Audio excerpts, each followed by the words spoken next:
Okay, so I've got a USB stick plugged into the side of my ScanNCut machine.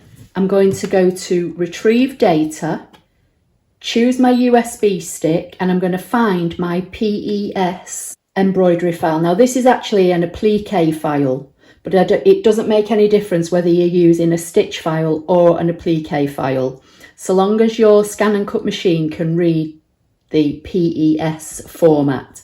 So I'm going to choose the little flower design. It shows me the design and tells me the size, and I'm going to say OK. And I want to choose the middle icon and say OK. Again, it just shows me the design and shows me the size. I'm going to choose Set to put it on my mat. So now I'm going to save this over Wi-Fi to Canvas Workspace, and then I'm going to show you how I created the rhinestone scatter effect. So I'm going to choose Save. I'm going to choose the Wi-Fi option. It says it's saved successfully, so I'm going to say OK. So now I'm going to open up this file in Canvas Workspace and show you the next part of the rhinestone process. Okay, so I opened a PES file on my ScanNCut machine and I sent it over to Canvas Workspace via Wi-Fi, which is what I've just shown you how to do. Now, to do this process, you need to have the Rhinestone kit activated in Canvas Workspace.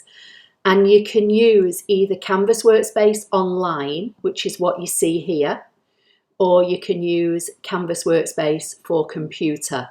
I'm going to use the computer version because I find it easier to use for this process, but I'm just going to show you, if you have a preference for using the online version, I'm going to show you how to retrieve the cutting file that I've just made from an embroidery file on the ScanNCut. So in the Canvas Workspace Online, you would just open a new document once you've logged in, and you'll go to My Projects, and your design that you sent over via Wi-Fi will be here. So if I click on that, that's the umbrella.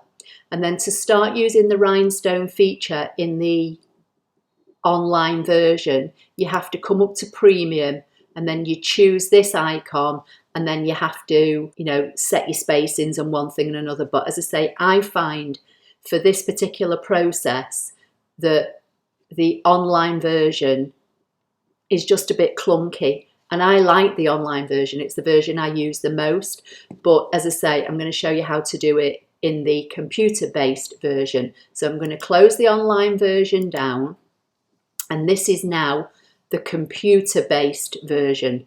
So to retrieve the file that I've just sent over, you need to go up to the very top of your page, and it will say Brother Canvas Workspace, and then next to it, it will say File, and you need to choose Import from Cutting Machine, and then go to FCM, because we made a cut file on the machine from that PES embroidery file. So you need to choose FCM cut file, and there's the design. Now, I'm not going to touch it size-wise or anything like that, because obviously if I want to stitch this particular one is an applique file, but for the process that I want to show you how to do with the rhinestones, you just need the outline design. So I'm not going to adjust the size or anything. I'm just going to use this file as it is. So the first thing I'm going to do is select it. I'm going to come over to the edit icon, which is the second icon down on the right hand side, with my embroidery, what was my embroidery file, which is now a cut file, selected. I'm going to come down to offset, and I'm going to choose 20. I'm going to say outward, and I'm going to say create an offset line only around the outer edge. Make sure that's ticked, because I mean, this particular design is just an outline anyway, but you've got to think that when I did my mini head, it had lots of flowers and leaves and things coming off it, but I only wanted the outside edge. So I've got spacing as 0.20, outward and round the outside edge only, and say OK. And that's now put an offset around what will be my stitch file. So the outline is the one that's selected. So again, I'm going to come to offset and I'm just going to leave it on 20 and outward and say OK. And again, that offset is now selected. So I'm going to do it one more time. So spacing 0.20 outward and only around the outside edge. So now I've got my original cut file from my embroidery file, and I've got 3 offsets. I'm going to come to the layers panel, which is the 4th icon down, again over on the right hand side, and I'm going to choose the first offset, so not the original shape. So I can even move this out of the way if I want to, but I'm going to leave it there. So that's my original, what was my stitch file. So I'm going to come to my first offset line.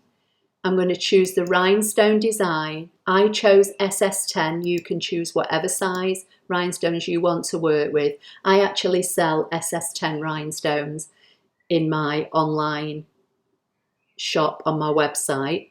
I'm going to come to where it says none, choose outline, and that's put an outline of SS10 rhinestones around that first layer, which will be my stitched design, or in this case it's applique, but it doesn't matter. But I don't want them like that. I want this to look like they're scattered coming out from the design. So with that rhinestone outline still selected, I'm going to come to where it says spacing, and the first spacing I used was 16.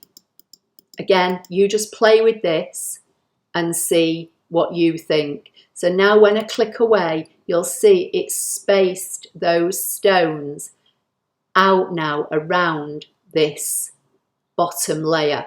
So I'm going to come back to my layers panel and I'm just going to close all those rhinestones down because they'll show up in the layers panel as each individual stone. Now I want to choose the second offset I made. So I'm going to come to, and it puts the rhinestone up at the top now. So I'm going to come to the second offset layer I made. You can see the boxes round here. I'm going to come to rhinestones. I'm going to come back to where it says none. I'm going to choose outline. And then this time I made the spacing 0.27. So I'm going to hit the up arrow until I get to 0.27. You could make yours bigger. You can make them however you want. This is just how I did my original design. So now that's spaced those rhinestones out on that second layer. So now I'm going to come back to the layers panel. I'm just going to minimize the rhinestone design I've just made again, and again it moves it up, and then I'm going to choose the third offset line I made, come back to rhinestones, select where it says none, choose outline, and then in the spacing this time I'm going to take it up to 38. Now these are just the measurements, or spacing measurements if you like, that I used when I made my original design.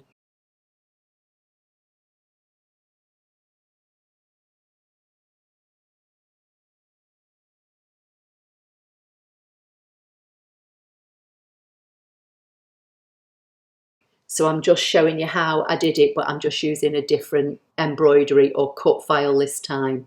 So now if I just select all those and bring them into the middle of the page and just make this bigger, you'll see how it looks. So it might be easy to show you. So I'm going to go to the layers panel. I'm going to choose one of the rhinestone layers and I'm going to fill the rhinestones in to make them pink.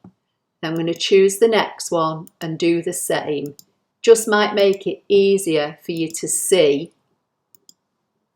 And then I'm going to choose the umbrella, which is the will be, you know, my stitch file and make it black. So it doesn't matter whether you're using applique or just all embroidery, you can still do this effect. So basically this is what I made. So what I would do now, I would choose the stitch file because I don't need that, and I would delete it, and then I would drag a selection box around all 3 of these layers and right click and group, and then I'm just going to go back to so you can see all the mat. I would then save this ScanNCut file. So I would go up to the top and say File, Export/Transfer, Export FCM if you want to export it to your computer, or transfer it via Wi-Fi. So for now I'm just going to export it to the computer. This is how I would save it. So I would save this as SS10 Rhinestone umbrella, and I put it on my desktop so I know where it is, and save, and that saves my FCM cutting file. And then if you watch the previous video, it will show you how I then stitched out the embroidery design and then how I cut the rhinestone design and did the rhinestones over the embroidery stitch out. So I'll link to that at the end of the video. It will be like on an information card, so you'll see the whole process, but it will just be using a different cut file. But that's how I did it. But as I say, you can space, you know, I did 0.20 spacing on each of the offsets. You could make them bigger, you could do them 0.40 apart, and you'll get even more of like a, you know, a burst of stones. And then instead of using my stone spacings of like 16, 27 and 38 on each layer, you might want to put them further apart. You just play around with it. But to do this particular technique, you do have to have the rhinestone kit, which gives you the activation for the rhinestone wizard in Canvas Workspace. If you just want some rhinestone cut files, then I sell rhinestone cut files. I'm obviously not selling these because these have been made to go with embroidery files that I've not created, but I do sell quite a large selection of rhinestone ScanNCut cutting files that you don't need the Brother activation kit for at all. You just need the rhinestone cutting flock and transfer tape, which I sell, and you need hotfix rhinestones, which I also sell. And then if you buy any of my templates, you can just cut them on any model ScanNCut machine. You can have your own rhinestone designs for clothing or bags or whatever you want to put them on. But this particular technique, showing you how to do this technique, you do need to have the rhinestone kit activated. So I hope that was helpful. As I say, I will link to the original video, and then if you watch the original video, you'll see it from start to finish, and it will hopefully make it all fall into place. Sorry about the noise. It's a warm day here today, and I've got the door open on my craft room, so that was a train just going past. Anyway, please give the video a thumbs up. Don't forget to subscribe, and I'll see you in my next video. Thank you.